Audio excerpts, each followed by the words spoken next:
All right, we're going to take a look at the other part of Chapter 2, Part 4 homework, which is Salley and Charles Heck. And that problem was in your Group 2 small problem section in the back of Chapter 2 of your ebook. And it showed you where Charles and Salley made a bunch of interest and dividends, and it wanted you to fill out a Schedule B. And I said in the instructions for purposes of this assignment to go ahead and add $50,000 worth of wages and make up some additional information that you wanted to make up and do their actual tax return. Okay, so here we are. I just put their names at the top for right now, and we're going to take a look at actually filling out these lines. And so the $50,000 of wages goes on line 1. Line 2, we get to the interest, and Charles had City of New York bond interest. City means municipal, so that $100 was tax-exempt interest. Okay, when we added up the other interests that was jointly received from two different banks, that grand total came up to $18.95. You would not have included the $100 of tax-exempt interest in it. That's just the taxable interest. Now that is over $1,500, so I need to fill out a Schedule B. Okay, so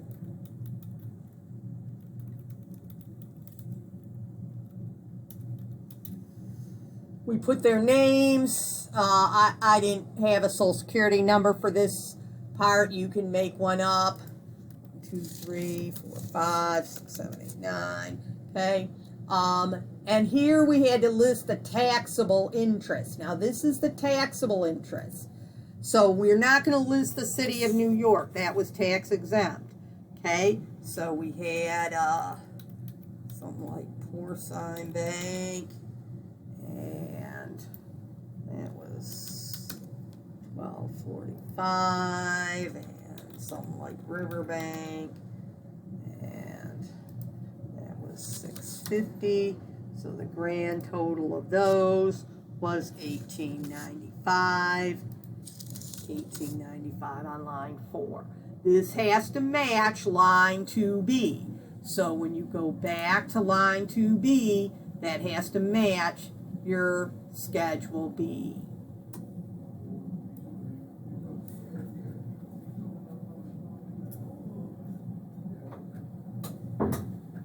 Okay, so the next line down is our dividends, and they gave you a bunch of dividends.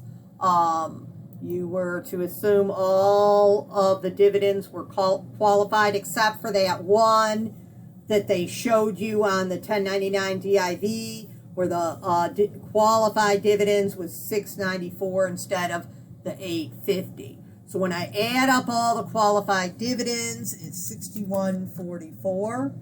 The ordinary dividends is the total they actually received to $6,300. And so these, that was the $850 that Salley received, and she also received a $2,000 one. Charles received a $351, and then they had a joint account where they received $3,100. You add those up, and you get the $6,300 of ordinary dividends. That's also over $1,500. So even if it wasn't, since we already have a Schedule B going, we would put it in here anyways. Okay, so this part you had to do for the small problems part, so I'm not going to put everything on there, but I'm just going to list them out. And what you're putting in here is the actual ordinary dividends, not the qualified dividends. So I'm just You would list out who they got this money from, and it told you in the problem. I'm just not putting that in there for the sake of time at the moment. Okay, 50, 2,000, 350, 3,100. Okay, so that's all of them. I total that up, 6,300. It needs to go on, it needs to match line 3B. So when I look at 3B, 6,300, yes. Okay, now, on your Schedule B, of course, if you have either one of these is over 1,500, you have to answer these questions. And I've told you in the past, go ahead and assume for this class that nobody has any accounts or grants or anything else in a foreign country. Okay, so you would check those all as no. Okay, so now we're ready to go on. We've got everything in here, and so we don't have any other incomes. So our total income on line 9 is 58,195. Okay, and we didn't have any adjustments. So line 11, their AGI is 58,195. They're married filing joint, so their standard deduction is 24,800. They don't have QBI, so the total is 24,800.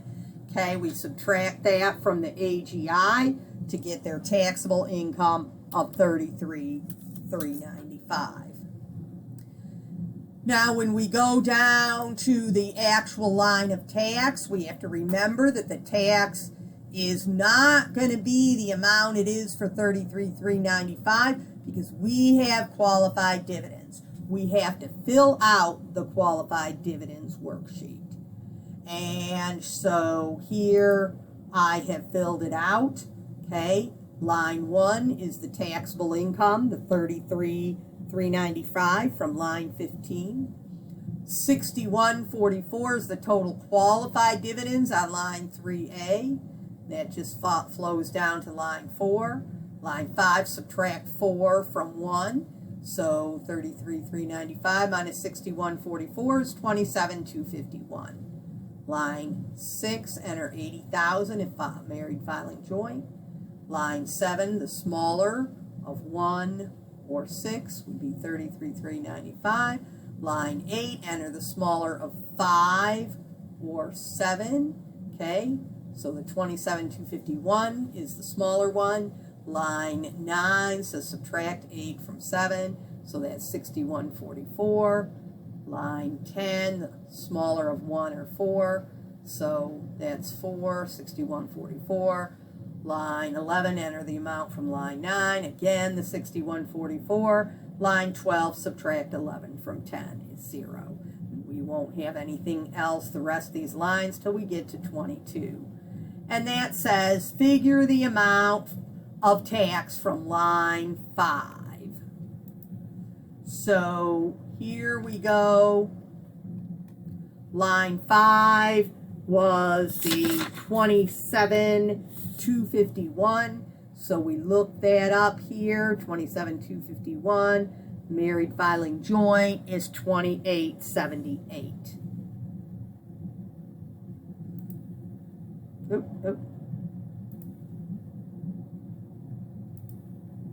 Okay, and that goes on line 22 and line 23, 2878. Okay, line 24 is figure the tax on the amount on line 1, 33,395. So now we'll scroll down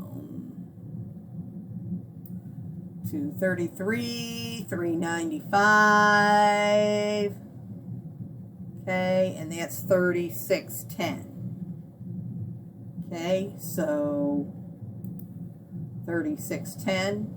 Then we put whatever is smaller, line 23 or 24, so the smaller is 2878. And that's the amount that's going to go on line 16.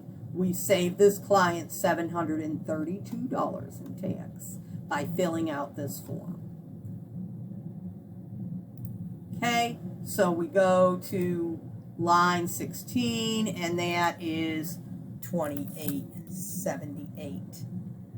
Okay, then also line 18 is 2878, line 22, and line 24.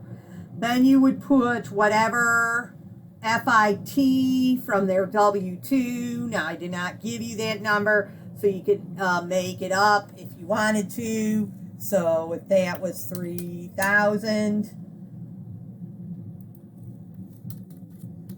okay.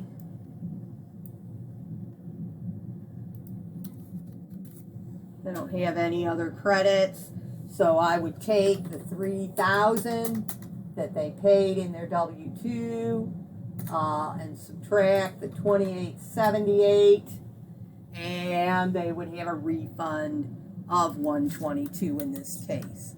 Now, of course, for yours, you may have used a different number for the W-2 FIT. Whatever number you made up, you then had to subtract the 2878 to get your refund.